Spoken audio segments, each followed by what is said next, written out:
வணக்கம். எப்படி இருக்கீங்க? நலமா இருக்கீங்களா? நான் ரொம்ப நலமா இருக்கேன். நீங்களும் நலமா இருக்கீங்கன்னு நம்புகிறேன். நம்ம சில வேலைகள்லாம் செய்யும் பொழுது கூட இருக்கிறவங்களே நம்மளை ரொம்ப மனசை மலை போல் நம்புவோம். நம்ம மனசை கஷ்டப்படுத்துகிற மாதிரி சில விஷயங்கள் பேசுவாங்க. அது சொன்ன உடனே நமக்கு அழுக வருது. என்னை பார்த்து சொல்லிட்டியா அப்படிங்கிற மாதிரி. உன்னை நம்பி தானே இருக்கேன், உன் கூட தானே இருக்கேன், உன் முன்னாடி தானே நிற்கிறேன், நீ எப்படி இப்படி சொல்லலாம்? ஒன்று கோவப்பட்டு கத்தலாம், இல்லை அமைதியாக இருக்கலாம். ஆனால் எல்லாத்துக்கும் முன்னாடியும் அழுகன்னு ஒன்று வந்துடும். பேச வார்த்தைகள் இல்லை. நான்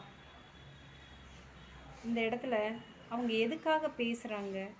நல்லா தானே பேசுனாங்க, ஏன் திடீர்னு ஒரு தவறான ஒரு சிந்தனையாக ஏதோ ஒன்று தூண்டி விடுறாங்க? நல்லா தானே இருந்தாங்க, சடனாக எப்படி கோவம் வருது? நம்ம செஞ்ச செயலில் இருந்து தானா அப்படின்லாம் நம்ம யோசிப்போம்ல. உண்மையை சொல்லப்போனால் அவங்க நம்மளை ஒதுக்குறாங்க, புறக்கணிக்கிறாங்கன்னு தெரியாமல் கூட நம்ம அவங்க பின்னாடியே இருக்கிறோம். இதுதான் பெரிய மன வருத்தம். இந்த மன வருத்தம் தான் நம்மளை மீண்டும் மீண்டும் அவங்க மேலே இருக்கிற நம்பிக்கையினால் ஓடிக்கிட்டு இருக்கிறோம். ஸோ என்ன மோட்டிவ்க்காக அவங்க பேசுகிறாங்க அப்படிங்கிறத நம்ம தெரிஞ்சுக்கணுன்னா, சில காயங்கள், சில வழிகள், சில ரணங்கள், ஸோ அத்தனையும் பொறுத்து தான் ஆகணும்.